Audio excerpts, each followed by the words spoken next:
Irmãos e irmãs, sejam bem-vindos e bem-vindas ao programa O Pão Nosso de Cada Dia. Em nome do Pai, do Filho e do Espírito Santo. A graça de nosso Senhor Jesus Cristo, o amor do Pai e a comunhão do Espírito Santo estejam convosco. Bendito seja Deus que nos reuniu no amor de Cristo. Vamos ler e meditar o Evangelho de Mateus, capítulo 10, versículo de 16 a 23. Naquele tempo disse Jesus aos seus discípulos: Eis que vos envio como ovelhas no meio de lobos. Sede, portanto, prudente como as serpentes e simples como as pombas.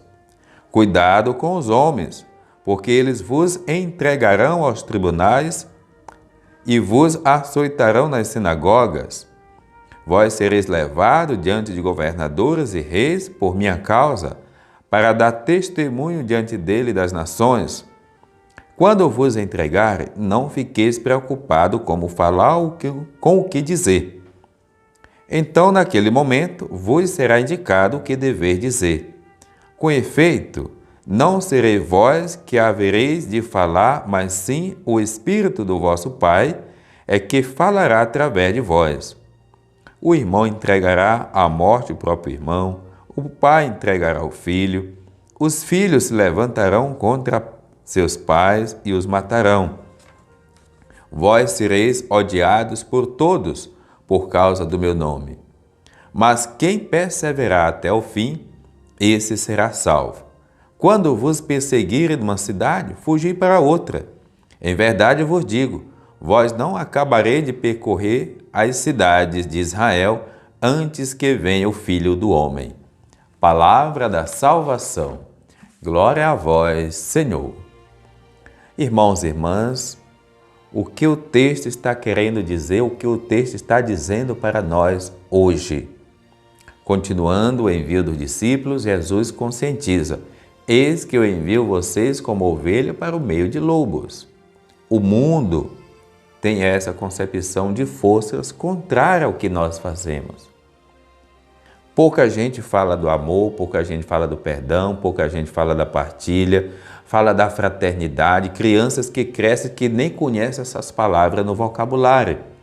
De Deus você nunca vê, ou raramente vê no nosso meio, então como compreender a missão? A missão que nós somos, o que nós fazemos no dia a dia.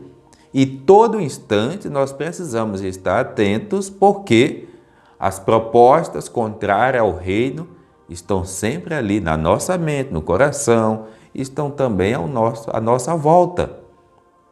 Então não vamos imaginar que isso se dá somente mediante um envio específico e extraordinário. É na vida e no cotidiano também. E muito mais quando a gente se desafia a fazer uma experiência maior. Depois Jesus vai colocar o contexto. Imagine, o contexto era político e religioso. Tanto na dimensão política quanto na dimensão religiosa havia divisão. O Império Romano que matava pessoas, imagine numa família onde membros da família estavam do lado do Império e outros membros estavam com os cristãos. Então, de fato, ali havia divisão. Era possível sim que às vezes um filho, pelo fato de ser um soldado, tinha que prender o pai ou tinha que perseguir a sua própria família, até para salvar a sua vida. Mas difícil também compreender uma religião que separa as pessoas, que separa filhos, que separa as relações mais genuínas, como a família. Então precisamos ter uma certa prudência, como coloca Jesus. Portanto, seja prudente como as serpentes e simples como as pombas, para saber conviver nessa realidade, onde a política continua nos separando, onde as religiões e igrejas continuam também nos mantendo afastados, e a fraternidade está onde? Não existe um outro mundo para a gente. É esse mundo que nós precisamos ser instrumento de paz. Então, tudo deve realmente agregar e não nos separar. Continuamos, cada um com sua identidade, mas de identidades que dialogam, identidades que devem viver a fraternidade. Sejamos realmente sábios para fazer do Evangelho uma boa notícia e não um peso. O Senhor esteja convosco, Ele está no meio de nós. Abençoe-vos Deus misericordioso, o Pai, o Filho, o Espírito Santo. Amém.